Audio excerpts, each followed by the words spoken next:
অনুষ্ঠানের শুরুতে গভীর শ্রদ্ধা নিবেদন করছি 1971 দীর্ঘ 9 মাস রক্তবহী মুক্তিযুদ্ধে আত্মদানকারী 30 লক্ষ শহীদদের।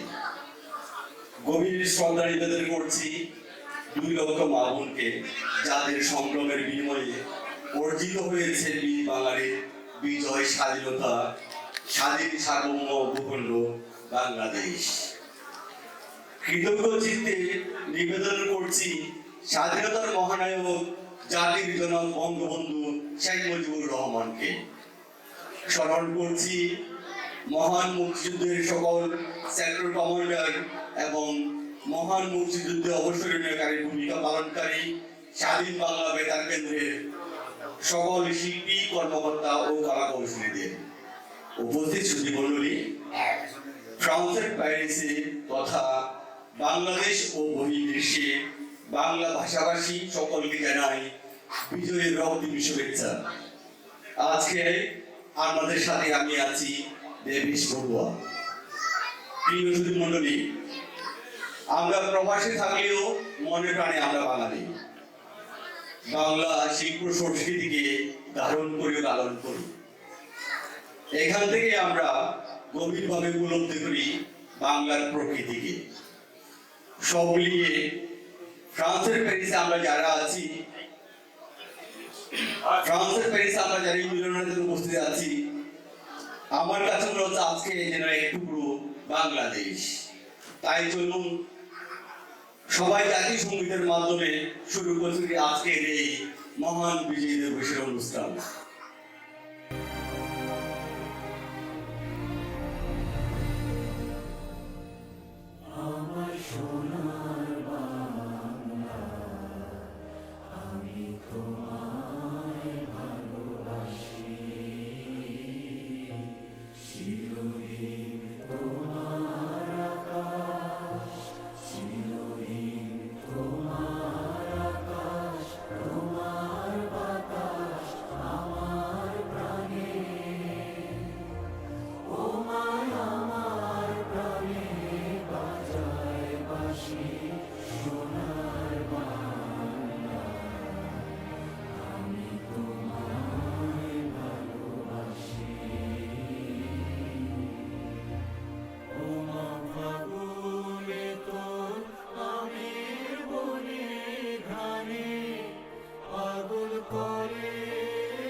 চুল বিছায়েছ বটের মূলে, নদীর কূলে কূলে।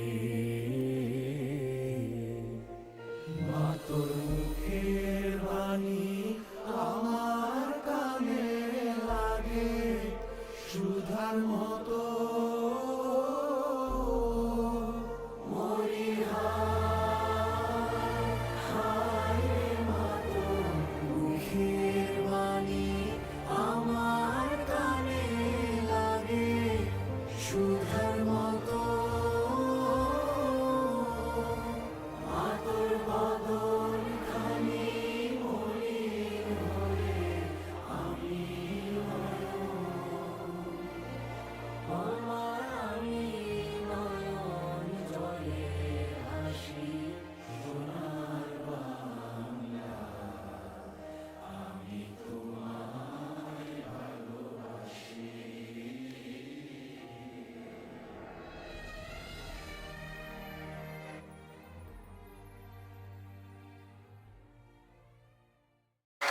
সাদ্দার আলী সুমন শালম ভাই আজকের অনুষ্ঠানের যিনি সম্পূর্ণ সহযোগিতায় সার্বিক সহযোগিতা করে আমরা আজকে বিজয় দিবসের অনুষ্ঠান সম্পূর্ণ করতে যাচ্ছি। ইনি হচ্ছেন আমাদের শাহ গ্রুপের প্রেসিডেন্ট শাহ আলম ভাই। আমরা শাহ আলম ভাইয়ের প্রতি এই মঞ্চ থেকে অনেক অনেক কৃতজ্ঞতা ভালোবাসা জানাচ্ছি আজকের এই মহান মুক্তিযুদ্ধের অনুষ্ঠান সার্বিক সহযোগিতা করার জন্য। এখন সবার সম্মুখে আমাদের শাহ আলম ভাই আমাদের উদ্দেশ্যে কিছু বলবেন। আসসালামু আলাইকুম। সম্মানিত অতিথি, বীর মুক্তিযোদ্ধা যারা এখানে উপস্থিত আছেন, বিশেষ ধন্যবাদ জানাচ্ছি আমি জিলানি ভাইকে। উনি সুদূর বেলজিয়াম থেকে গতকালকে আমাদের আহ্বানে এই অনুষ্ঠানকে সাফল্যমণ্ডিত করার জন্য আমাদেরকে সাড়া দিয়ে এখানে উপস্থিত হয়েছেন। আমি ধন্যবাদ জানাচ্ছি আমাদের প্রিয় শাহানুর ভাই, যিনি ইউরোপীয় ইউনিয়নে মিনরিটি নিয়ে দীর্ঘ সময় ধরে কাজ করে যাচ্ছেন। আসলে আজকের মূলত প্রোগ্রামটা আমাদের স্বাধীনতা উদযাপনের একটি দিন। আজকে আমাদের মধ্যে উপস্থিত আছেন আমাদের বীরশ্রেষ্ঠ 3 ব্যক্তিত্ব এবং বীর মুক্তিযোদ্ধাদের 3 কন্যা। তাদের মধ্যে আমাদের সম্মানিত জামিল ভাই, এনাম ভাই, হাবিব ভাই। আপনাদের এই আসলে আপনাদের কথা তো বলতে গেলে অনেক বলতে হবে, তবে আপনারা আমাদের শারীরিক অসুস্থতা নিয়ে এখানে উপস্থিত হচ্ছেন, আপনাদের কাছে আমরা চিরকৃতজ্ঞ। বিশেষ করে আমি আপনাদের স্মরণে মাথা নত করে আবারও কৃতজ্ঞতা জানাচ্ছি। আপনাদের এই বার্ধক্যতা নিয়ে শীতের মধ্যে আপনারা 3 জন উপস্থিত হয়েছেন। এখন আমি আজ মহান বিজয় দিবস 1971 সালের এই দিনে 30 লক্ষ শহীদের রক্ত আর অসংখ্য মা বোনের ত্যাগের বিনিময়ে আমরা পেয়েছি স্বাধীন বাংলাদেশ। এই বিজয় শুধু পতাকা উৎসবের নয়, এটি রক্ত, প্রতিবাদ ও আত্মমর্যাদার বিজয়। কিন্তু আজ আমরা প্রশ্ন করতে বাধ্য, এই কি সেই বাংলাদেশ যার স্বপ্ন দেখিয়েছিলেন মুক্তিযোদ্ধারা? যখন মুক্তিযোদ্ধাদের ইতিহাস বিকৃত হয়, শহীদের আত্মত্যাগ অবহেলিত হয়, তখন বিজয়ের অর্থ প্রশ্নবিদ্ধ হয়ে পড়ে। বঙ্গবন্ধু শেখ মুজিবুর রহমানের নেতৃত্বে যে অসাম্প্রদায়িক ন্যায়ভিত্তিক বাংলাদেশের স্বপ্ন জন্ম দিয়েছিল, তা রক্ষা করা আজকের সবচেয়ে বড় দায়িত্ব। যারা মুক্তিযুদ্ধের চেতনাকে মুছে ফেলতে চায়, তাদের বিরুদ্ধে প্রতিবাদ করাই আজকের প্রকৃত বিজয়। এই বিজয় দিবসে আমাদের শপথ, শহীদের রক্তের সঙ্গে কোনোদিন বিশ্বাসঘাতকতা নয়। জয় বাংলা, জয় বঙ্গবন্ধু, চিরজীবী হোক বাংলাদেশ। আবারও সবাই প্রতি কৃতজ্ঞতা জানাচ্ছি আজকের এই সুন্দর প্রোগ্রামকে আরো সুন্দর করে তোলার জন্য এবং ধৈর্য সহকারে দেশাত্মবোধক গান, নৃত্য উপভোগ করার জন্য। পরিশেষে আমি আবারও এই 3 জন বীর মুক্তিযোদ্ধা এখানে উপস্থিত আছেন, তাদের প্রতি অনেক অনেক কৃতজ্ঞ। আপনাদের কারণে আমরা একটি ভূখণ্ড পেয়েছি, একটি সবুজ পাসপোর্ট পেয়েছি। এখন ফ্রান্স বা সারা বিশ্বে বসবাস করতে সক্ষম হয়েছি, তা একমাত্র আমাদের বীর মুক্তিযোদ্ধাদের কারণে। আমরা বাংলা ভাষায় পাশাপাশি ফ্রান্সে যারা বসবাস করি ফ্রান্স বলি, আমেরিকাতে যারা থাকি আমেরিকান ভাষা ইউজ করি। সবকিছু আপনাদের জন্যে, আপনাদের প্রতি আবারও কৃতজ্ঞতা এবং শ্রদ্ধা।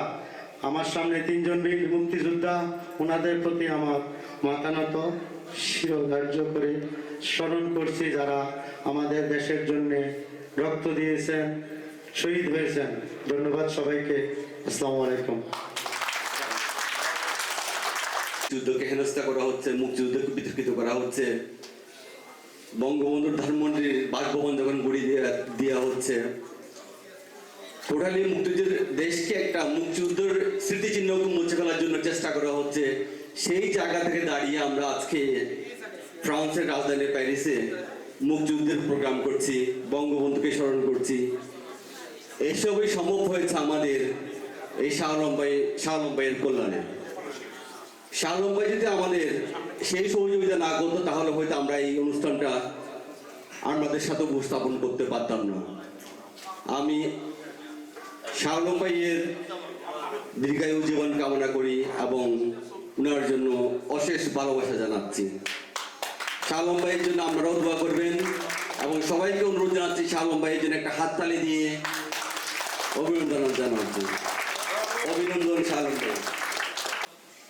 প্রিয় সুধী, এবার আমি জাতির সূর্য সন্তান যারা নিজের জীবনের মায়া ত্যাগ করে শুধুমাত্র একটি দেশকে স্বাধীন করার জন্য অস্ত্র হাতে যুদ্ধ করেছে, বীর মুক্তিযোদ্ধা জামিরুল ইসলাম মিয়া ও বীর মুক্তিযোদ্ধা নৌ কমান্ডো এনামুল হক মহোদয়কে সম্মাননা গ্রহণ করতে মঞ্চে আসার জন্য বিনীত অনুরোধ জানাচ্ছি।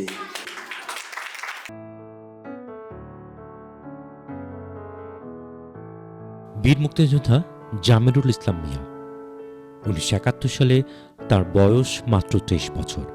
প্রদীপ্ত তরুণ জামিরুল ইসলাম মিয়া জামিল স্বাধীনতা সংগ্রামে জীবন বাজি রেখে অংশগ্রহণ করতে তখন দৃঢ় প্রতিজ্ঞ এবং প্রস্তুত। কুষ্টিয়া জেলার চৌরহাস গ্রামে জন্মগ্রহণ করেন জামিল। তার পিতা মোফসেদ হোসেন মিয়া ভারতের দার্জিলিংয়ে সেনাবাহিনীর নেতৃত্বে প্রশিক্ষণ শেষ করে স্বদেশে প্রবেশ করেন। তিনি সেকশন কমান্ডার হিসেবে যুদ্ধকালীন সময়ে গেরিলা যুদ্ধে নেতৃত্ব দেন বীর মুক্তিযোদ্ধা জামিরুল ইসলাম মিয়া। তিনি রাজশাহী শহরকে মুক্ত করতে প্রথম অপারেশন করেন। ভারতীয় যৌথ বাহিনীর সহযোগিতায় রাজশাহী মুক্ত করার পর রংপুর মুক্ত করেন। 1971 সালের 14 ডিসেম্বর বগুড়া শহর মুক্ত করার পর যুদ্ধ শেষ হয়। একে একে সারা দেশ শত্রুমুক্ত হয় এবং 16 ডিসেম্বর বিজয় লাভ করেন জাতির শ্রেষ্ঠ সন্তান মহান মুক্তিযোদ্ধারা। বীর মুক্তিযোদ্ধা জামিরুল ইসলাম মিয়া দীর্ঘ 41 বছর ধরে ফ্রান্সে বসবাস করছেন। তিনি ফ্রেঞ্চ বাংলা স্কুলের প্রতিষ্ঠাতা এবং মুক্তিযোদ্ধা সংহতি পরিষদ ফ্রান্সের সভাপতি। এখন বীর মুক্তিযোদ্ধা জামিরুল ইসলাম মিয়াকে সম্মাননা ক্রেস্ট তুলে দিয়েছে।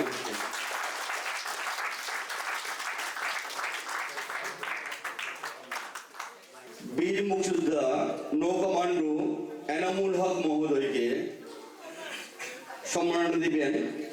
তার আগে আমরা দেখতে চাই ওনার একটু জীবনী সম্পর্কে।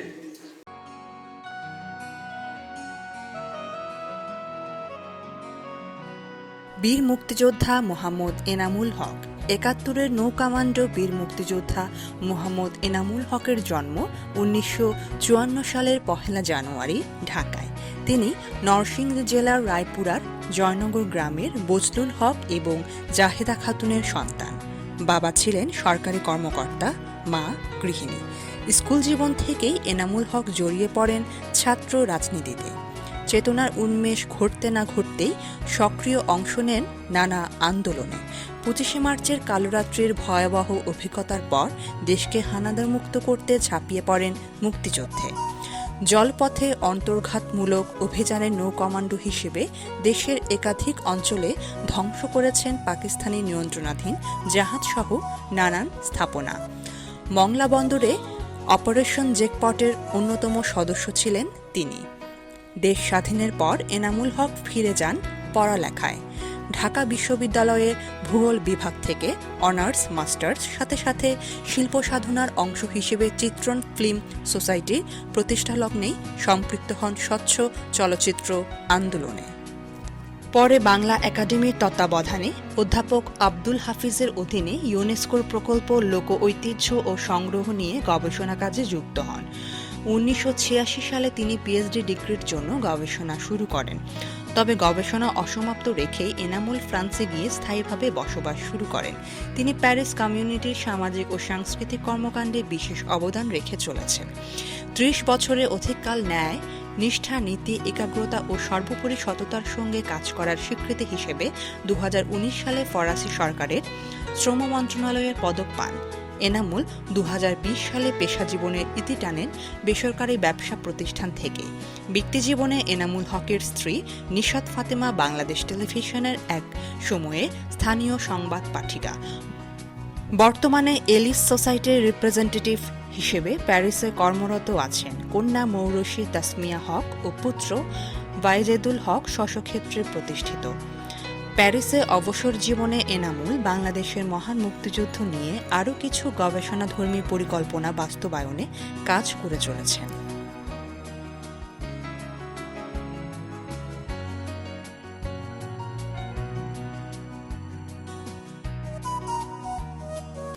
এই মুহূর্তে বীর মুক্তিযোদ্ধা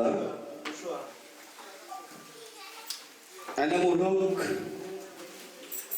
মহোদয়কে সম্মাননা তুলে দিবেন ডাক্তার উত্তম বড়ুয়া।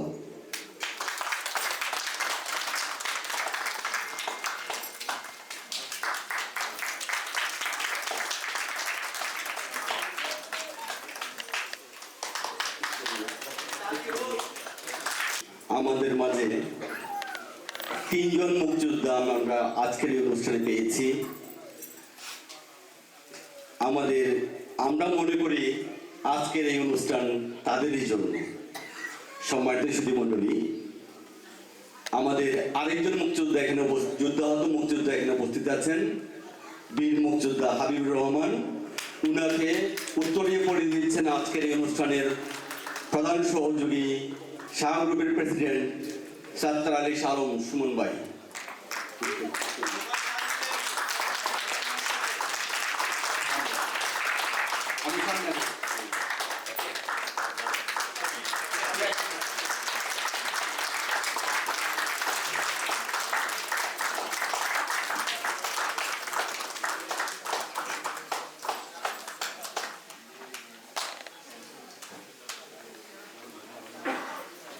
এখন বীর মুক্তিযোদ্ধা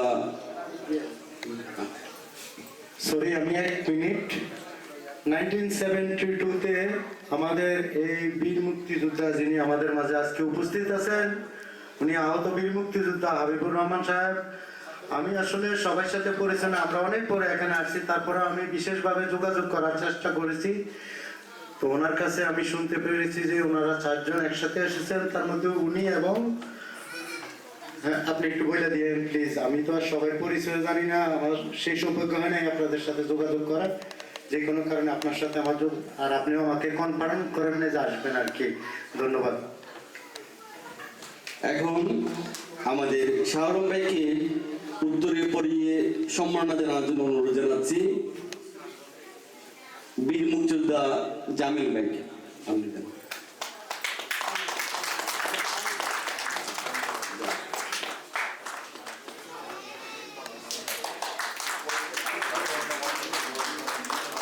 বীর মুক্তিযোদ্ধা এনামুল ভাইকে এখন উত্তরীয় সম্মাননা পড়িয়ে দিচ্ছেন শাহরুখ ভাই।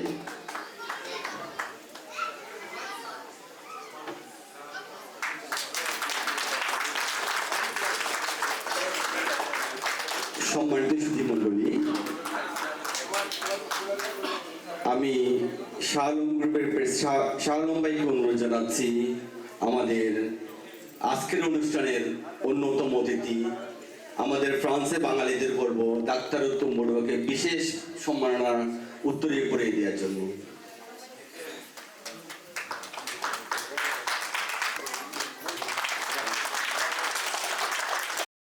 দেশ স্বাধীন করতে গিয়ে বীর মুক্তিযোদ্ধারা কখনো নিজের সন্তান কিংবা পরিবারের কথা ভাবেননি নিজের আত্মীয় স্বজনের কথা। অস্ত্র হাতে যুদ্ধ করেছেন, দেশকে স্বাধীন করেছেন। সুধীমণ্ডলী, আজকে আমরা আমাদের সামনে এমন একটি পর্ব উপস্থাপন করতে যাচ্ছি যা শুনলে হয়তো আমার মতো আপনারাও আবেগপ্রবণ হয়ে পড়তে পারেন। মুক্তিযোদ্ধা সন্তানদের কাছে কেমন ছিলেন তাদের পিতা। তাহলে চলুন আমরা দেখি আমাদের এবারের পর্ব।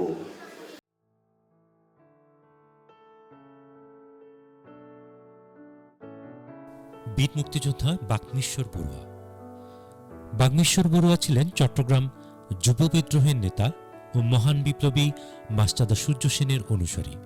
তার জন্ম চট্টগ্রামের রাউজান উপজেলার আভরকিল গ্রামে। তিনি ছিলেন মা বাবার একমাত্র সন্তান। বাল্য নাম ছিল শশাঙ্ক বিমল বড়ুয়া। বাগ্মিশ্বর তার মামাতো ভাই রোহিণী বড়ুয়ার মাধ্যমে সূর্য সেনের বিপ্লবী দলে যোগ দিয়েছিলেন। বিপ্লবী আন্দোলনে সম্পৃক্ত থাকার কারণে কিশোর বয়সে তিনি ব্রিটিশ পুলিশের হাতে বেশ কয়েকবার নির্যাতিত হন। 1932 সালে রাষ্ট্রদ্রোহিতার দায়ে ব্রিটিশ সরকার তাকে লাল তালিকাভুক্ত অপরাধী হিসেবে ঘোষণা করে। 1935 সালে ভাই রোহিণী বড়ুয়ার ফাঁসির খবর শুনে বাগ্মিশ্বর খুবই মর্মাহত হন এবং গোপনে বিপ্লবী কাজ চালিয়ে যাওয়ার উদ্দেশ্যে কলকাতা চলে যান। বাগ্মিশ্বর 1937 সালে প্রথম বিভাগে ম্যাট্রিক পাশ করেন। 1939 সালে তিনি দ্বিতীয় বিভাগে আইএ পাশ করেন। 1941 সালে পালিসূত্র বিশারদ উপাধি পান এবং 1946 সালে বিএ এবং 1961 সালে ঢাকা সিটি কলেজ থেকে বিএড পাশ করেন। পরে তিনি শিক্ষকতাকে পেশা হিসেবে বেছে নেন। তিনি চন্দ্রঘোনা নারায়ণগিরি পাইলট হাই স্কুল, চট্টগ্রামের কাঠিরাট হাই স্কুল, সফরভাটা উচ্চ বিদ্যালয় প্রভৃতি শিক্ষা প্রতিষ্ঠানে প্রধান শিক্ষক হিসেবে দায়িত্ব পালন করেছেন। চট্টগ্রাম কলেজিয়েট স্কুলেও তিনি কিছুদিন শিক্ষকতা করেন। বাগ্মিশ্বর চট্টগ্রাম রেঞ্জের স্কুল পরিদর্শকের দায়িত্বও পালন করেছেন। 1967 সালে তিনি চট্টগ্রামের কর্ণফুলী প্রকল্প উচ্চ বিদ্যালয়ে যোগ দেন। 1969 সাল থেকেই বাগ্মিশ্বর স্বাধীনতার পক্ষে তৎপর ছিলেন। স্থানীয় মুক্তিযোদ্ধা কমান্ডার শামসুল হক ও স্থানীয় আওয়ামী লীগ নেতা মুক্তিযোদ্ধা রশিদ আহমেদ চৌধুরী ছিলেন তার ঘনিষ্ঠ বন্ধু। 1971 সালে অসহযোগ আন্দোলনের সময় থেকেই তারা একসাথে কাজ শুরু করেন। 1971 সালের 25শে মার্চ রাতে কাপ্তায়ে এক বিরাট মশাল মিছিল বের হয়, যার অন্যতম নেতৃত্বে ছিলেন বাগ্মিশ্বর। 1971 সালের 12ই এপ্রিল পাক বাহিনী কাপ্তায়ে ঢোকে। 20 মে বাগ্মিশ্বর তার পরিবারের সদস্য নিয়ে নিজের গ্রামে আশ্রয় নেন। সেখানেও তিনি গ্রামের তরুণদের নিয়ে বৈঠক করেন। 13 জুন বাগ্মিশ্বর কাপ্তায়ের উদ্দেশ্যে বাড়ি থেকে বেরিয়ে পড়েন। এরপর বাগ্মিশ্বরের কোনো খোঁজ পাওয়া যায়নি। দেশ স্বাধীন হওয়ার পর জানা যায় কাপ্তায়ে শান্তি কমিটির সদস্যরা বাগ্মিশ্বর বড়ুয়াকে পাক বাহিনীর হাতে তুলে দিয়েছিল।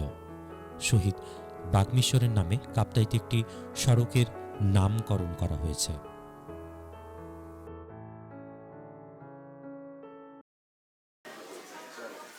সম্মানিত অতিথি, আপনাদের সবাইকে আমার শ্রদ্ধা, শুভেচ্ছা।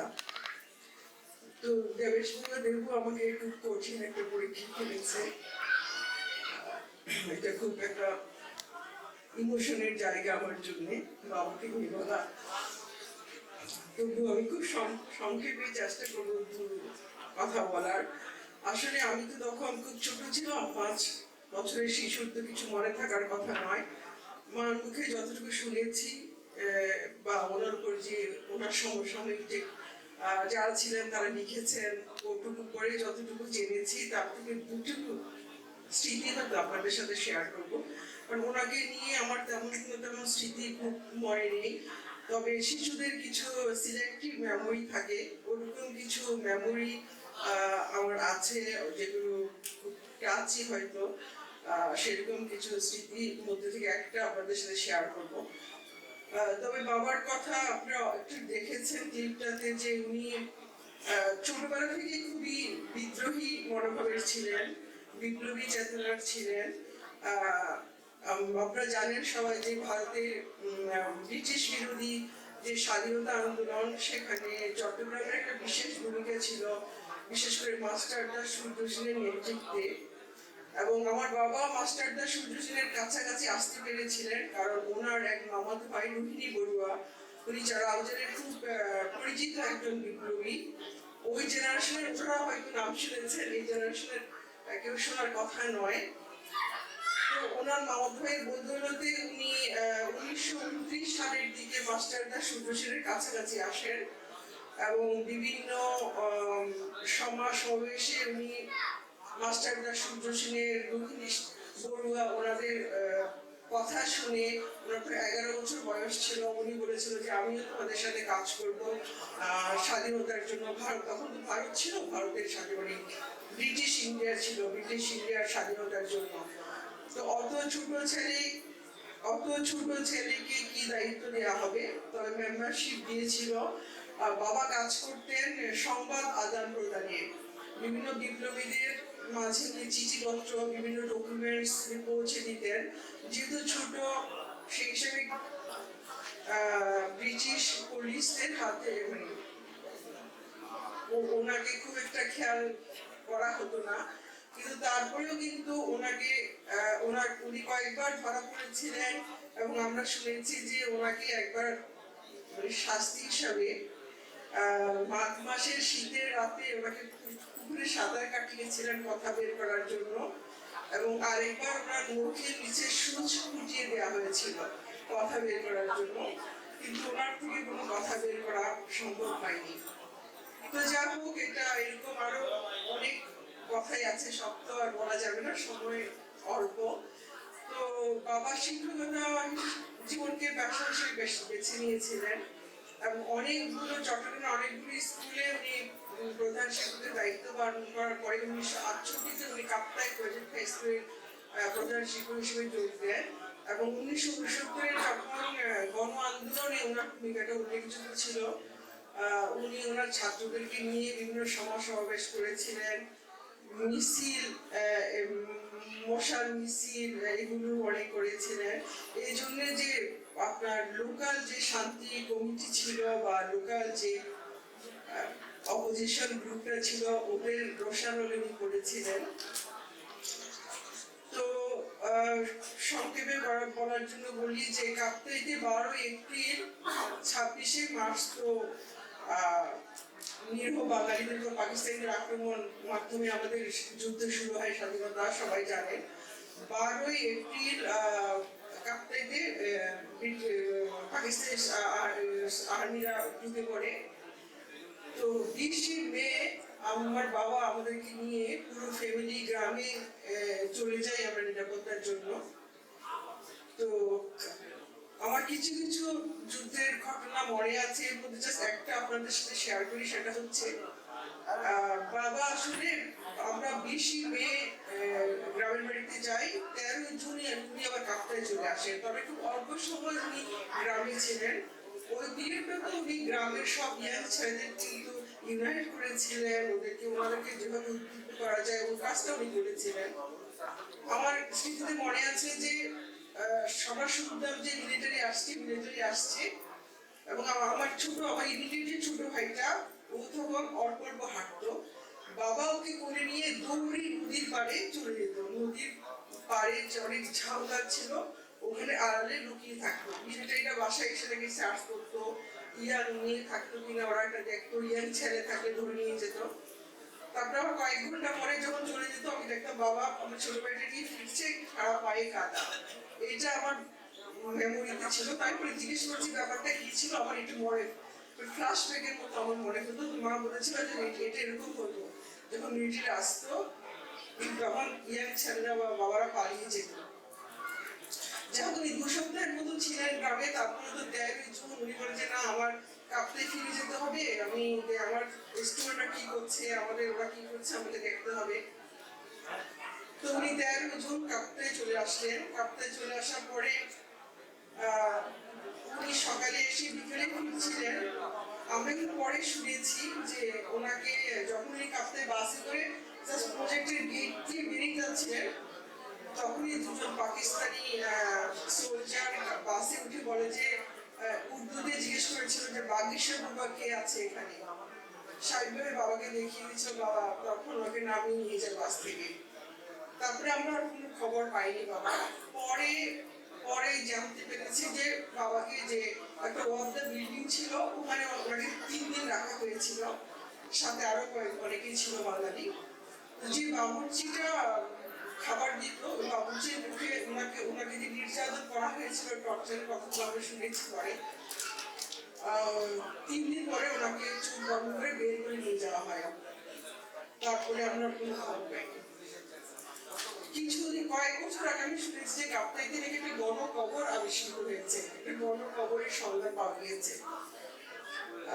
তারপর এটা এখন কতখানি কি হয়েছে আমি ঠিক জানি না, তবে একটা কবরের খোঁজ পাওয়া গেছে কাপ্তাইতে। তো আসলে 16ই ডিসেম্বর 1971 স্মৃতিটাও আমার কিছুটা মনে আছে, যে হঠাৎ রাস্তায় অনেক কোলাহল, সবাই লোকজন ছুটাছুটি করছে, বলছে যুদ্ধ থেমে গেছে, যুদ্ধ থেমে গেছে, আমাদের বিজয় হয়েছে, বাংলাদেশ স্বাধীন হয়েছে। আর আমি বাড়িতে শুনতে পাচ্ছিলাম আমার মা কান্নার চিৎকার। কাজে বিজয় দিবসটা আমার জন্য একদিকে আনন্দের, একদিকে অনেক সুখে। ভালো থাকবেন সবাই, অনেক ধন্যবাদ। আমি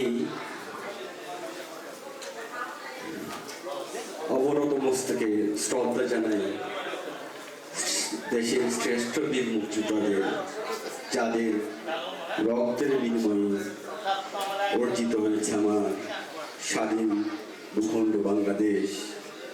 শ্রদ্ধা জানাই আজকের এই অনুষ্ঠান থেকে শহীদ বাংলাদেশের বড়োর মতো আরো যারা শহীদ হয়েছে তাদের প্রতি। সুপ্রিয় দর্শক শ্রোতা,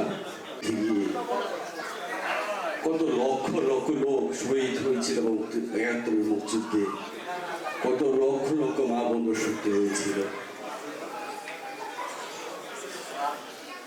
কত ত্যাগ আমাদের দেশের জন্য জীবন মুক্তিযোদ্ধা জীবন দিয়েছেন। সেরকম একজন বীর মুক্তিযোদ্ধা আমাদের আবুল কালাম আজাদ। আমরা এখন বীর মুক্তিযোদ্ধা আবুল কালাম আজাদ সম্পর্কে, ওনার জীবনী সম্পর্কে জানবো। বীর মুক্তিযোদ্ধা আবুল কালাম আজাদ জন্মগ্রহণ করেন 1948 সালের 12 মে কুমিল্লা জেলার লাকসাম উপজেলার বড় বিজরা গ্রামে দেয়ানবাড়িতে। শৈশব থেকে তিনি ছিলেন দায়িত্বশীল, দেশপ্রেমিক ও সমাজ সচেতন একজন মানুষ। 1971 সালে মহান মুক্তিযুদ্ধের সময় বঙ্গবন্ধু শেখ মুজিবুর রহমানের ডাকে সাড়া দিয়ে তিনি মুক্তিযুদ্ধে অংশগ্রহণ করেন এবং দেশের স্বাধীনতা অর্জনে সক্রিয় ভূমিকা পালন করেন। একজন বীর মুক্তিযোদ্ধা হিসেবে দেশপ্রেম তাঁর জীবনের অন্যতম গৌরবময় অধ্যায়। তিনি প্রথম বিদেশ ভ্রমণ করেন 21 ফেব্রুয়ারি 1948 সালে সৌদি আরব গমনের মাধ্যমে। 1978 থেকে 1981 সাল পর্যন্ত তিনি সৌদি আরবে অবস্থান করেন। এই সময়ের মধ্যে তিনি কয়েকবার দেশে আসেন। পরবর্তীতে 1982 সাল থেকে 1990 সাল পর্যন্ত তিনি কাতারে কর্মজীবনে নিয়োজিত ছিলেন। দীর্ঘ প্রবাস জীবন শেষে তিনি আর ফিরে যাননি, বরং স্থায়ীভাবে দেশে ফিরে সামাজিক ও মানব কল্যাণমূলক কর্মকাণ্ডে নিজেকে নিবেদিত করেন। তিনি আজীবন সমাজ উন্নয়নমূলক কাজে সক্রিয় ছিলেন। পাশাপাশি তিনি নিজ গ্রামের বিজরা রহমানিয়া চিরসবুজ স্কুল অ্যান্ড কলেজের গভর্নিং বোর্ডের সদস্য হিসেবে দায়িত্ব পালন করেন এবং আমৃত্যু নিষ্ঠার সঙ্গে এই দায়িত্ব পালন করেন। 2022 সালের 30 সেপ্টেম্বর বীর মুক্তিযোদ্ধা আবুল কালাম আজাদ ইন্তেকাল করেন। একজন স্বীকৃত মুক্তিযোদ্ধা হিসেবে গণপ্রজাতন্ত্রী বাংলাদেশ সরকারের অধীনে মুক্তিযুদ্ধ মন্ত্রণালয়ের পক্ষ থেকে তাকে রাষ্ট্রীয় সম্মানে বিদায় জানানো হয়।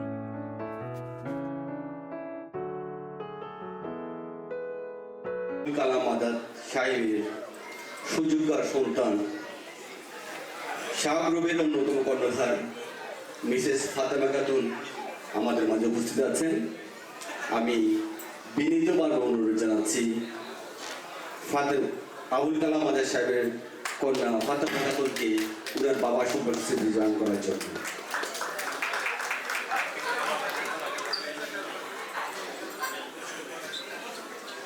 ধন্যবাদ দাদা। আসসালামু আলাইকুম, আদাব। সকলকে বিজয় দিবস, মহান বিজয় দিবসের শুভেচ্ছা। আসলে আজকে আমাকে কঠিন, আমি এমনি আসলে কথা বলতে গেলে অনেক নার্ভাস ফিল করি, এর উপর আমাকে এত কঠিন প্রশ্নে কথা বলা হয়েছে যেটা আমার আসলে ভিতর থেকে বের হচ্ছে, আমি আসলে কি বলবো। তো বাবার সম্পর্কে বলা অনেক কঠিন আমার কাছে। আমরাও অনেক কনজারভেটিভ ফ্যামিলিতে বড় হওয়া ছোটবেলা থেকে, তো অনেক শাসন এবং শাসনের মধ্যে দিয়ে বড় হওয়া আমাদের। আমার আব্বু অনেক সামাজিক কর্মকাণ্ড নিয়ে ব্যস্ত থাকতেন, যার আমাদের আসলে বাবার সাথে বসে কথা বলার মতো ওইরকম ভাবে আমরা গড়ে উঠিনি। কিন্তু একটা ব্যাপার ছিল, আব্বু যখন রাতে ঘরে আসতেন, এশার নামাজ পড়ে উনি বাসায় চলে আসতেন, এসে আমাদেরকে নিয়ে খাবার খাওয়া এটা প্রতিদিনকার রুটিন আমাদের ছিল। আমরা পড়ার টেবিল থেকে আমাদেরকে ডাক দেওয়া হতো, আসো ভাত খাবো। আমরা সবাই একসাথে ভাত খেতাম, আমরা চুপ করে বসে ভাত খেয়ে উঠে চলে যেতাম। আমরা কখনো শব্দটুকু বলতাম না কোনো কিছু যে এটা পছন্দ হয়নি, খাবার এটা ভালো লাগে না। আমাদের এই সাহস আমার আব্বুর সামনে কখনোই ছিল না আর কি। তো এর মধ্যে আব্বুর সঙ্গে মুক্তিযুদ্ধ নিয়ে কোনো কথা আমাদের বলা হয়নি। আমরা যখন স্কুল বন্ধ থাকতো এই সময়কালীন আমাদের বাড়িতে যখন মেহমান আসা হতো, তখন আমার দাদির মুখের থেকে কিছু কথা আমাদের শোনা হয়েছে মুক্তিযুদ্ধ সম্পর্কে। তো আমার দাদি একদিন আমাদেরকে বললো যে আমাদের বাড়িতে একজন পাকিস্তানি মানুষকে ধরে আনা হয়েছিল। তো আমার ছোট চাচা ছিলেন, ওনাকে বেঁধে রাখা হয়েছিল আমার আব্বু এবং আমার আরেক জ্যাঠা ছিল, ওনার নাম মুফতি আব্দুল খালেক। তো আমার আব্বু ওনারা সব একসাথে কাজ করতেন। আরও কয়েকজন নাম আছে, আমাদের বাড়িতে অনেক মুক্তিযোদ্ধা আছেন। তো ওই সুবাদে আমাদের বাড়িতে বেঁধে রাখা হয়েছিল। এর মধ্যে ওনার কিছু ওই লোকের মুখে কিছু কথা শুনে আমার দাদি কান্না করে দেয়, কারণ ওনাকে 5টা মেয়ে, ওনার 6 নম্বরে ওনার ছেলে হয়েছে। মানুষের কাছে উনি শুনেছেন, কিন্তু ওনার ছেলেকে ওনার দেখার সৌভাগ্য হয়নি। তো এই সময় আমার আব্বু ওনাদেরকে ধরে এনেছেন। তো উনি আসলে আর কখনো ছেলে মুখে দেখতে পারবেন না, এরকম কথা শুনে আমার দাদি তো আবেগী হয়ে গেছেন। তো ওনাকে রাতের অন্ধকারে ছেড়ে দিয়েছিলেন আমার দাদি এবং চাচা। আমার চাচা অনেক ছোট ছিলেন, তো ছেড়ে দেওয়ার কারণে, এটার কারণে আমার আব্বুকে অনেক বড় শাস্তি দেওয়া হয়েছিল। মুক্তিযোদ্ধার যে কমান্ডার ছিল ওনার শাস্তি দিয়েছেন আব্বুকে, কেন কিভাবে বাধা হয়েছিল যে উনি ছেড়ে চলে গেছেন। তো এর পরে পাকিস্তানি বাহিনীরা শুনছে যে আমাদের বাড়িতে ওনাদের লোক বেঁধে রাখা হয়েছিল। তো ওনাদেরকে ধরার জন্য যখন আসছে, তখন তো ওনাদের কাউকেই পায়নি। আমার এক দাদাকে পেয়েছিল, উনি ভাত খাইতে বসছে, তখনই ওনাকে ধরে নেওয়া হয়েছে। নিয়ে ওনাকে 2 দিন কেউ পায় নাই। পরে নাকি আমাদের বাজারের পাশে আমরা আসলে এই যে কারেন্টের পিলার কি অর্ধেক ভাঙ্গা যায়, মোটা পিলারগুলো, ওই পিলারের মধ্যে ওনাকে গুলি করে মেরে ওনাকে মাথাটা নিচের দিকে, পাগুলো উপর দিকে দিয়ে ওই পিলারের মধ্যে রেখে দেওয়া হয়েছিল। তো এরকম অসংখ্য ঘটনা আমাদের এলাকাতেও ঘটেছে মুক্তিযুদ্ধের সময়, যেগুলো আমরা আসলে পরবর্তীতে শুনেছি। আমরা তো জন্ম হয়নি তখন। যাই হোক, আমার আব্বু আমি তো প্রায় 20 বছর যাবৎ এখানে, তো ফোনেই টেলিফোনে বেশিরভাগ কথা বলতো। আমার এই 20 বছরে আমার 3বার যাওয়া সৌভাগ্য হয়েছিল দেশে। তো আব্বুর সাথে বসে খাওয়া দাওয়া, কথাবার্তা, অনেক নরম প্রকৃতির মানুষ ছিলেন, কিন্তু কঠিন শাসনে আমাদেরকে বড় করেছেন। আমার আব্বু 2022-এ মারা গেছেন। ওনাকে সম্মানিত করেছেন এখানকার আমাদের প্রাক্তন প্রধানমন্ত্রী, ওনারা সম্মানিত করেছিলেন। তো আমি বলবো আমার আব্বুর হয়তো ভাগ্য অনেক ভালো যে 2022-এ উনি মারা গেছেন। এই অবস্থায় বেঁচে না থেকেই ভালো করেছেন উনি। আল্লাহ ওনাকে মৃত্যুবরণ করবেন, সবারই মৃত্যু আছে, আমরা কেউই থাকার না এখানে, অল্প কয়েকদিনের জন্য আসা, কিন্তু সসম্মানে চলে যাওয়া অনেক অনেক অনেক গর্বের। আমি মনে করি আমার আব্বু চলে গেছেন 22-এ, এখন আমি অনেক আপসেট ফিল করতাম। আমার আব্বুকে একটু দেখলাম না, লাস্ট পর্যায়ে আমি দেখতে পারলাম না। তো আমি মনে করি যে আমি এখন এই অবস্থায়, এখন বাংলাদেশের যে অবস্থা, আমি মনে করি যে আমার আব্বু সসম্মানে চলে গেছেন। উনি মুক্তিযুদ্ধ করেছেন কোনো কিছু পাওয়ার জন্য নয়, কিন্তু উনি সসম্মানে গেছেন, একটা স্বীকৃতি নিয়ে গেছেন, উনি দেশের জন্য যুদ্ধ করেছেন, বাংলাদেশ নামের একটা পতাকা আমাদের সবাইকে এনে দিয়েছেন বঙ্গবন্ধু শেখ মুজিবুর রহমানের ডাকে। তো উনি চলে গেছেন, এটা আমাদের অনেক গর্বের। এখন মনে হচ্ছে উনি ভালো করেছেন, আল্লাহ ওনাকে নিয়ে গেছেন 2022-এ। এই অবস্থায় এখনকার 2025-এর জন্য ওনাকে রেখে যাননি, হয়তো আজ অপমানিত হতেন। ওনাকে এই বয়স এই অসুস্থতা নিয়েও হয়তো ওনাকে অপমানিত করা হতো এই মুক্তিযুদ্ধ করে দেশ স্বাধীন করার কারণে। তো আমি আর আসলে আব্বুর সম্পর্কে অনেক কথা বলতেও পারবো না। আমি আমার বক্তব্য শেষ করছি। ধন্যবাদ আপনাদেরকে।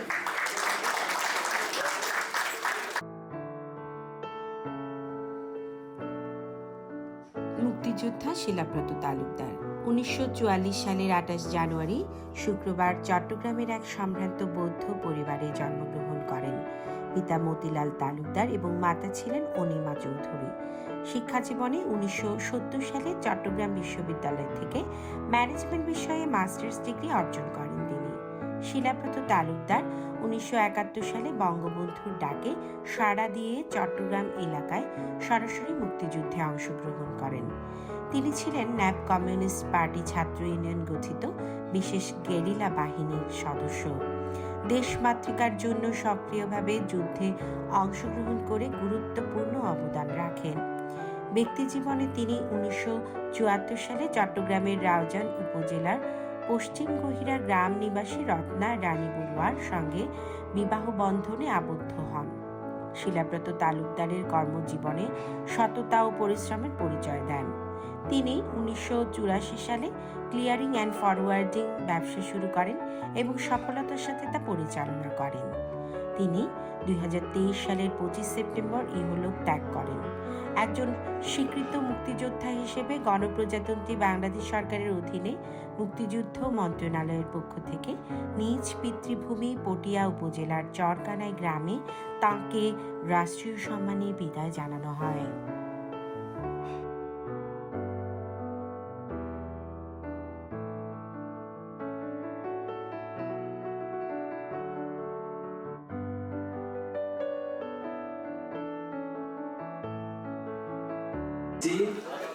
শিলাব্রত তালুকদারের কন্যা শুভ তালুকদারকে মঞ্চে আসার জন্য। শুভ তালুকদার তার বাবা সম্পর্কে স্মৃতিচারণ করবেন। সবাইকে শুভ সন্ধ্যা এবং বিজয় দিবসের সময় শুভেচ্ছা। আজকের এখানে উপস্থিত আছেন বীর মুক্তিযোদ্ধা 3 জন। তারা চোখে আমার পিতার মতোই। তাদের প্রতি আমার সম্মান, শ্রদ্ধা এবং সকল দর্শককে আমার ভালোবাসা। আমি যেদিন থেকে শুনেছি আমি একজন মুক্তিযোদ্ধার সন্তান হিসেবে মঞ্চে কিছু বলবো, সেদিন থেকে আমি আবেগ আপ্লুত হয়ে পড়ছি, কেন জানি না। এই সুন্দর মুহূর্তটা যারা আয়োজন করেছেন, সকল আয়োজককে অনেক অনেক ধন্যবাদ জানাবো না, কৃতজ্ঞতা জানাই। একজন সন্তানের চোখে তার পিতা কেমন, বিশেষ করে একজন মুক্তিযোদ্ধা সম্পর্কে যদি আমাকে কিছু বলতে হয়, আসলে এটা অনেক আবেগের একটি বিষয়। আমার বাবা, আমি মুক্তিযুদ্ধ দেখিনি, তবে আমি মুক্তিযুদ্ধের গল্প শুনেছি আমার বাবা আমার মায়ের কাছে। বাবা আমাদেরকে মুক্তিযুদ্ধ সম্পর্কে যখন বলেছিলেন, অঝরে কান্না করেছি। কত আত্মত্যাগ, রক্তের বিনিময়ে আমাদের এই বাংলাদেশ। এই গল্প যদি না শুনি আমরা আসলে বুঝতে পারবো না কত আত্মত্যাগের বিনিময়ে আমরা এই দেশকে পেয়েছি। বাবারা যুদ্ধের ময়দানে গলিত পচা লাশের পাশে দিনের পর দিন পার করেছেন, কিন্তু কখনো ভয়ে কুণ্ঠিত হননি। তাদের সহকর্মী, ভাই সকলকে দেখে তারা আরো প্রবল সাহস নিয়ে সবসময় এগিয়ে গিয়েছেন। আর এইসব দেখে তারা সবসময় একটা অঙ্গীকারবদ্ধ ছিল যে এদেশের মাটিরকে আমরা রক্ষা করবই, এদেশে আমরা বিজয় ছিনিয়ে আনবই, এদেশকে আমরা স্বাধীন করব। তাই বঙ্গবন্ধুর ডাকে বাবা এবং সকল পিতারা, চাচারা, মায়েরা মুক্তিযুদ্ধে অংশগ্রহণ করেছিলেন। তাদের আত্মত্যাগের মাধ্যমে আজকের আমাদের এই বাংলাদেশ। তো আমি একজন মুক্তিযোদ্ধার সন্তান হিসাবে যখন দেখি বা শুনি একজন মুক্তিযোদ্ধার গলায় জুতার মালা পরিয়ে তাকে হেনস্থা করা হচ্ছে, ধানমন্ডির 32 নম্বর বাড়ি পুড়িয়ে দেওয়া হচ্ছে, আমি খুব ব্যথিত হই, খুব কষ্ট পাই। তো আমি চাইবো যে একজন মুক্তিযোদ্ধা কখনো এইভাবে লাঞ্ছিত না হোক, কারণ আমরা যারা মুক্তিযোদ্ধার সন্তানরা এখনো বেঁচে আছি আমাদের অনেক কষ্ট হয়, আমরা অনেক ব্যথা পাই। তাদের আত্মত্যাগ এত সহজ ছিল না। 9 মাস যুদ্ধ করে আমরা আমাদের দেশকে স্বাধীন করেছি। এই আত্মত্যাগের বর্ণনা দুটি কথায় শেষ করা কখনো যাবে না। দেশ, রাষ্ট্র, জাতি, তৎকালীন প্রধানমন্ত্রী মাননীয় শেখ হাসিনা যখন বাবা গত হয়েছেন 2 বছর আগে, বাবাকে গার্ড অফ অনারে ভূষিত করেছেন। এই মুহূর্ত আমার জন্য ছিল অনেক গর্বের। একজন আমি মুক্তিযোদ্ধার সন্তান, তখন আমি ভাবছিলাম আসলে আমি মুক্তিযোদ্ধার সন্তান, এত সুন্দরভাবে যে রাষ্ট্রীয় মর্যাদা দেওয়া হচ্ছে, আর অন্যদিকে পিতাকে হারানোর বেদনা আসলে আমার ভাষায় প্রকাশ করার মতো না। তো সকল মুক্তিযোদ্ধাদের প্রতি আমি সম্মান জানাচ্ছি। আজকে পিতাকে হারিয়েছি, কিন্তু 3 জন পিতাকে এখানে আমি দেখছি, তাদের চোখে আমি আমার পিতাকেই দেখছিলাম। আর শ্রদ্ধেয় ডক্টর ছন্দা বৌদি এবং শ্রদ্ধেয় ভাবি ফাতেমা খাতুনের কণ্ঠে শুনছিলাম মন্ত্রমুগ্ধের মতো তাদের পিতার গল্প। সত্যি আমি সবার কাছে অনুরোধ করব, আমরা যেন সকল মুক্তিযোদ্ধার প্রতি সবসময় তাদেরকে সম্মানের সাথে স্মরণ করতে, শ্রদ্ধার সাথে স্মরণ করি। ধন্যবাদ সবাইকে। 30 লক্ষ শহীদের রক্তের বিনিময়ে যে দেশ, তার নাম বাংলাদেশ। আর এই বাংলাদেশের যিনি রূপক, জাতির জনক বঙ্গবন্ধু শেখ মুজিবুর রহমান, আর তারই জীবনীকে কেন্দ্র করে যে বই, তার নাম হচ্ছে বঙ্গবন্ধুর অসমাপ্ত আত্মজীবনী। আর আমি আজকে এই বইয়ের 209 নম্বর পৃষ্ঠাটি আপনাদের সামনে পাঠ করে শোনাচ্ছি। একদিন সকালে আমি ও রেনু বিছানায় বসে গল্প করছিলাম। হাসু কামাল নিচে খেলছিল। হাসু মাঝে মাঝে খেলা ফেলে আমার কাছে আসে আর আব্বা আব্বা বলে ডাকে। কামাল চেয়ে থাকে। এক সময় কামালকে হাসিনা বলছে, হাসু আপা, আমি তোমার আব্বাকে একটু আব্বা বলে ডাকি। আমি আর রেনু দুজনেই শুনলাম। আস্তে আস্তে বিছানা থেকে উঠে গিয়ে ওকে কোলে নিয়ে বললাম, আমি তো তোমারও আব্বা। কামাল আর আসতে চাইতো না আমার কাছে। আজ গলা ধরে জড়িয়েই রইল। বুঝতে পারলাম এখন আর সহ্য করতে পারছে না। নিজের ছেলে অনেকদিন না দেখলে ভুলে যায়। আমি যখন জেলে যাই তখন ওর বয়স মাত্র কয়েক মাস। রাজনৈতিক কারণে একজনকে বিনা বিচারে বন্দি করে রাখা, তার আত্মীয় স্বজন ছেলে মেয়েদের কাছ থেকে দূরে রাখা যে কত বড় জঘন্য কাজ কে বুঝবে। মানুষ স্বাস্থ্যের জন্য অন্ধ হয়ে যায়। আজ 200 বছর পরে আমরা স্বাধীনতা পেয়েছি। সামান্য হলেও কিছুটা আন্দোলন করতে আমরা স্বাধীনতার জন্য। ভাগ্যের নিষ্ঠুর পরিহাস আজ আমাকে ও আমার সহকর্মীদের কাজ বছরের পর বছর জেল খাটতে হচ্ছে। আর কতকাল খাটতে হবে কেই বা জানে। একেই বলে হয়তো স্বাধীনতা। আমি ভয় পাই না, আমার মনও শক্ত হয়েছে। যে পাকিস্তানের স্বপ্ন দেখেছিলাম সেই পাকিস্তানই করতে হবে।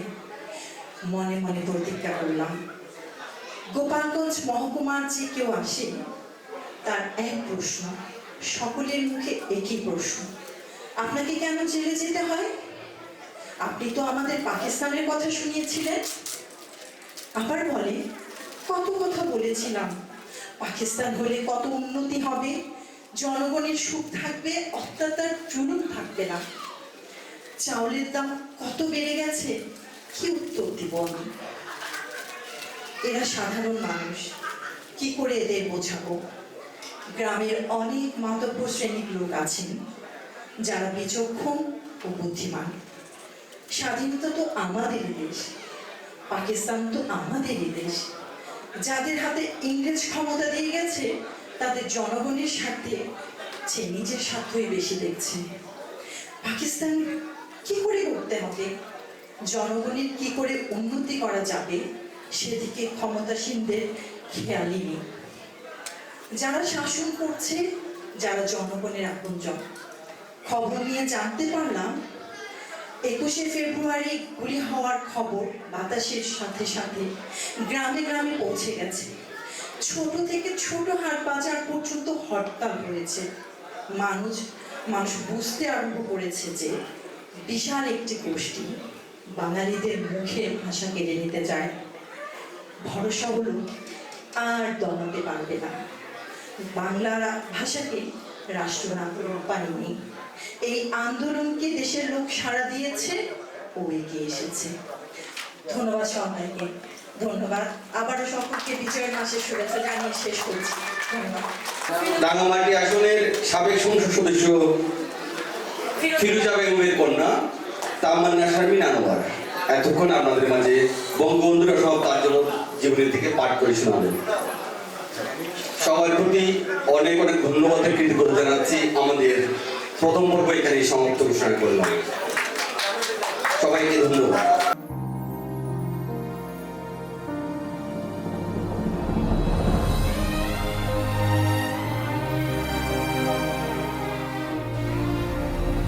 মার্চ 1971 একটি গণহত্যার দিন, একটি ধ্বংসচক্রের দিন।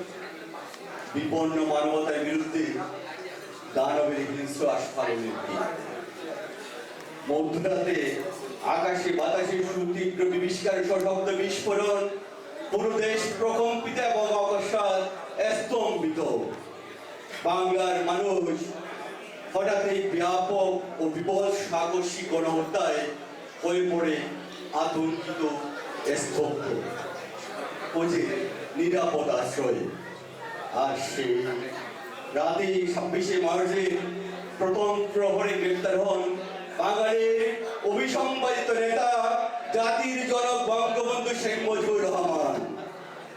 গ্রেপ্তারের পূর্বে তিনি বাংলাদেশের স্বাধীনতার ঘোষণা করেন এবং মাতৃভূমি থেকে সে শত্রু না মুক্ত না হওয়া পর্যন্ত যুদ্ধ চালিয়ে যাওয়ার জন্য বাংলার জনগণের প্রতি আহ্বান জানান। এরপরে সারা দেশে স্বাধীনতার বার্তা পৌঁছে দিতে কিছু দুঃসাহসী তরুণ নিজেদের সংগঠিত করেন, গড়ে তোলেন স্বাধীন বাংলা বিপ্লবী বেতার কেন্দ্র। সেখান থেকে সম্প্রচারিত ঘোষণা দিশাহারা বাঙালি জাতিকে সাহস যোগায় মাথা উঁচু করে দাঁড়ানোর, গেঁথে ফেলে এক সূত্র কাঙ্ক্ষিত লক্ষ্যের যাত্রায়। জয় বাংলা, বাংলার জয়।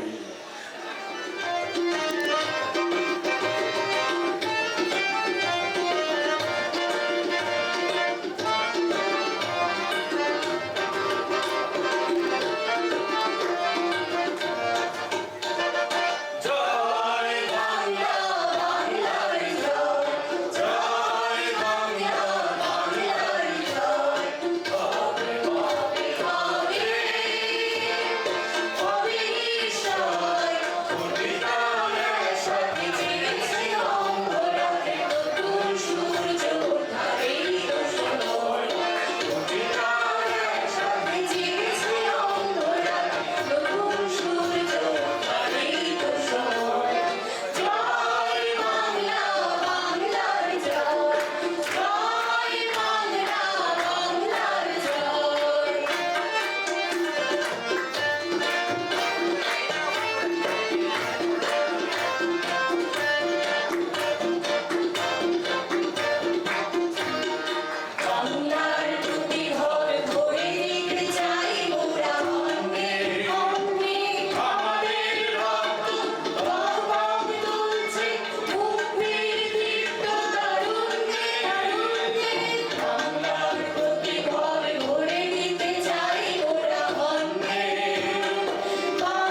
বাংলা বেতার কেন্দ্র প্রতিষ্ঠা করেছিলেন বাংলার কিছু দাম্মা অঞ্চলেরা। বাঙালির অস্তিত্বের জাগরণী চেতনার এক প্রতীক ছিল এই স্বাধীন বাংলা বেতার কেন্দ্র।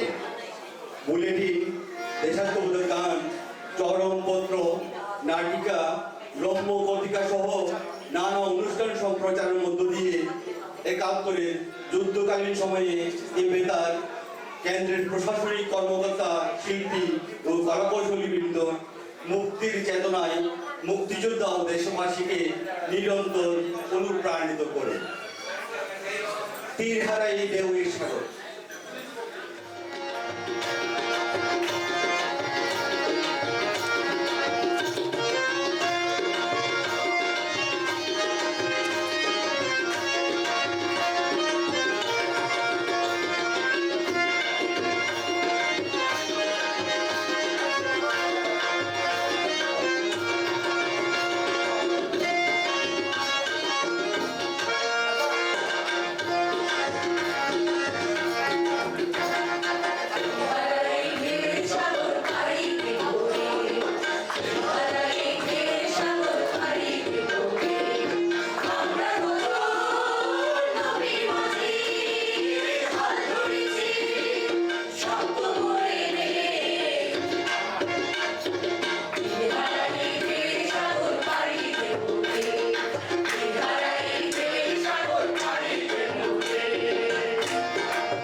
সব কটা জানালা খুলে দাও না,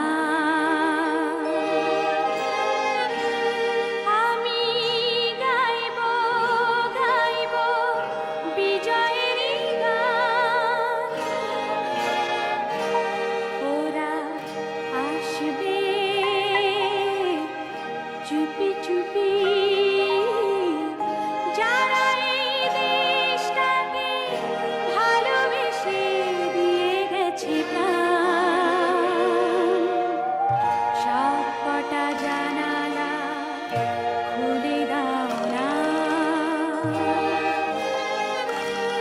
আমি গাইব গাইব বিজয়েরই গান।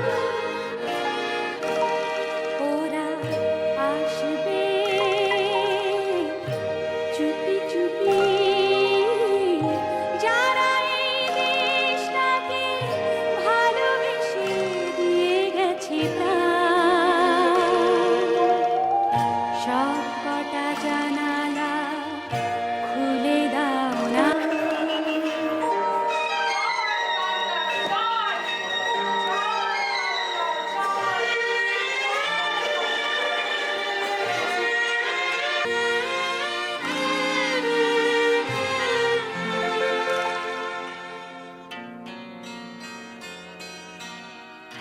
চোখ থেকে মুছে ফেলো অশ্রুটুকু, এমন খুশির দিনে কাঁদতে নেই। চোখ থেকে মুছে ফেলো অশ্রুটুকু, এমন খুশির দিনে কাঁদতে নেই। হারানো স্মৃতির বেদনাতে একাকার করে মন রাখতে নেই। ওরা আসবে চুপি চুপি, কেউ যেন ভুল করে গেও না কো মন ভাঙা গান। সব কটা জানালা খুলে দাও না।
ফসল শোভায় আলোর দিশা, নতুন ছন্দে দিল দিশা।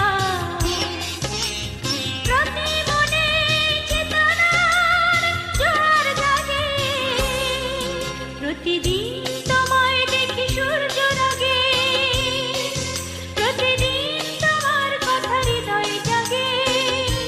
ও আমার দেশ, ও আমার বাংলাদেশ, ও আমার দেশ, ও আমার বাংলাদেশ, ও আমার দেশ, ও আমার বাংলাদেশ, ও আমার দেশ, ও আমার বাংলাদেশ, ও আমার দেশ, ও আমার বাংলাদেশ।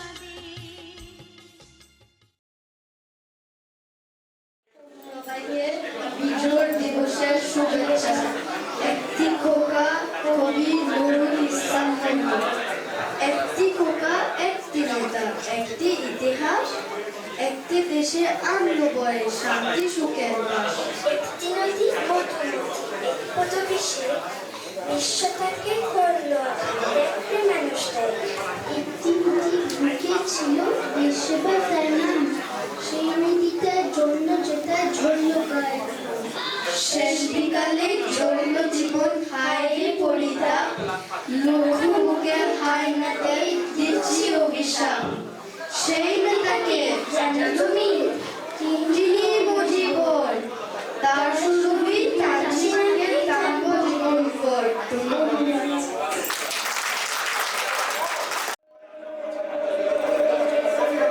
বলবীর, বল উন্নত মমশীল, শীর্ণে হারি আমারি নত শিরই শিখরি হিমাদ্রি। বলবীর, বল মহাবিশ্বের মহাকাশ ভারী, চন্দ্র সূর্য গ্রহ তারা ছাড়ি।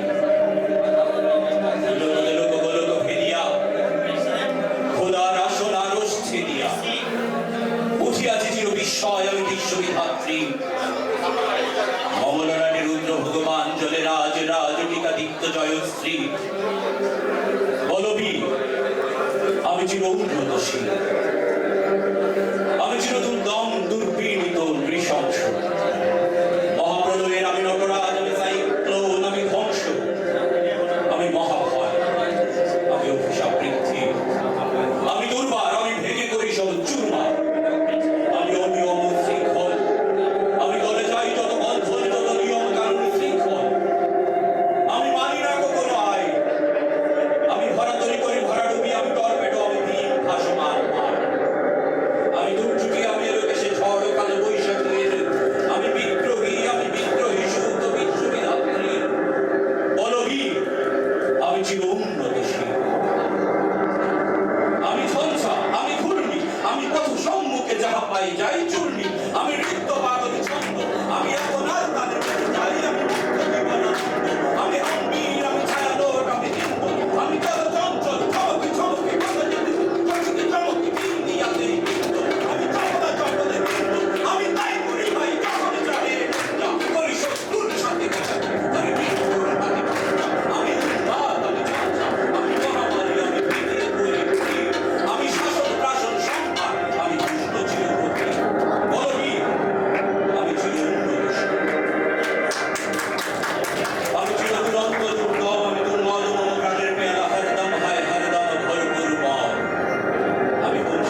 গানটা খুব মন দিয়ে শুনেছি, অনেকটা আবেগের মধ্যে আমি চলে গিয়েছিলাম। যাই হোক, আমরা বারবার বলছি, বারবার জানছি, আমরা 1971 সালে বাংলাদেশ নামক দেশটি স্বাধীন করতে গিয়ে যেভাবে বীর মুক্তিযোদ্ধারা, জাতির শেষ সন্তানরা যুদ্ধ করে গেছেন, নিজের জীবন বিসর্জন দিয়ে দেশকে স্বাধীন করেছেন, তাদের প্রতি আমরা এই গানগুলো আমাদেরকে অনেক বেশি অনুপ্রাণিত করে। এরকমই আরেকটি দেশাত্মবোধক গান শোনাবেন এখন আমাদের প্যারিসের জনপ্রিয় শিল্পী সাগর বড়ুয়া। এখন গান পরিবেশন করছে আমাদের জনপ্রিয় শিল্পী সাগর বড়ুয়া। সোনার বাংলা, নজরুলের বাংলাদেশ, জীবনানন্দের খুশি বাংলা, রূপের যে তার নেই কো শেষ বাংলাদেশ।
বাংলাদেশের মাটি আমার জন্মভূমির মাটি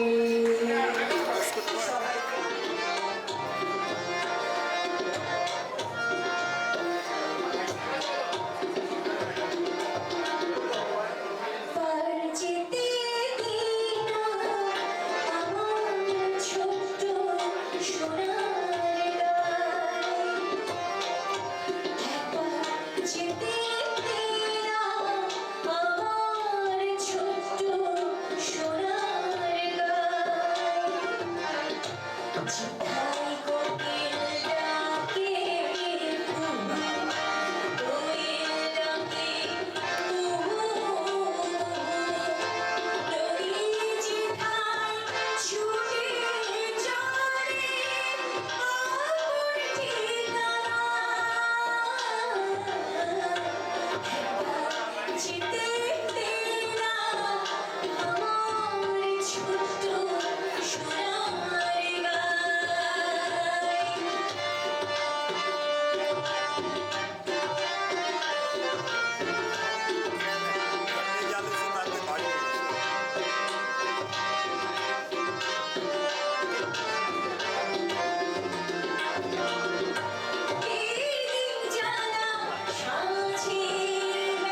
নঙ্গর তোলো তোলো সময় যে হলো হলো নঙ্গর তোলো তোলো সময় যে হলো হলো নঙ্গর তোলো তোলো নঙ্গর তোলো তোলো সময় যে হলো হলো নঙ্গর তোলো তোলো নঙ্গর তোলো তোলো সময় যে হলো হলো নঙ্গর তোলো তোলো সময় যে হলো হলো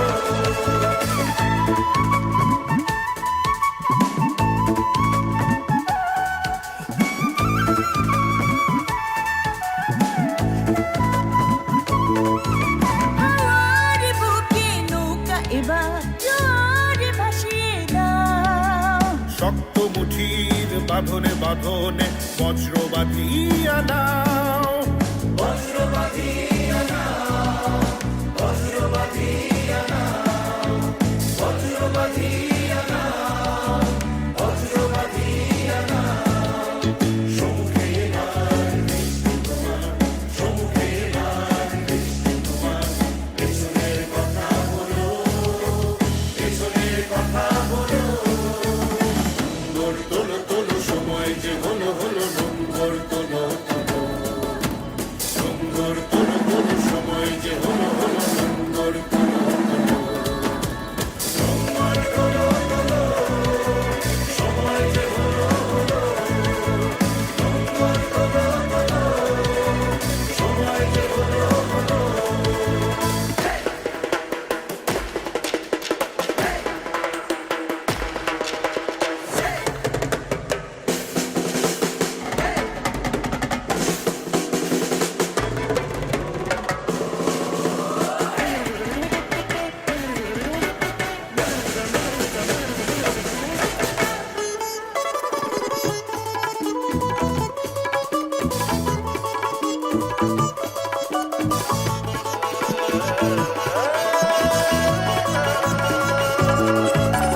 দূর দিগন্তে সূর্য রথে দৃষ্টি রেখেছ স্থির সবুজ আশার স্বপ্নের আয়াজ নয়নে করেছে ভিড় নয়নে করেছে ভিড় নয়নে করেছে ভিড় নয়নে করেছে ভিড় নয়নে করেছে ভিড় হৃদয়ে তোমার মুক্তি নাও হৃদয়ে তোমার মুক্তি নাও আলো দুয়ার খোলো আলো দুয়ার খোলো নঙ্গর তোলো তোলো সময় যে হলো হলো নঙ্গর তোলো নঙ্গর তোলো তোলো সময় যে হলো হলো নঙ্গর তোলো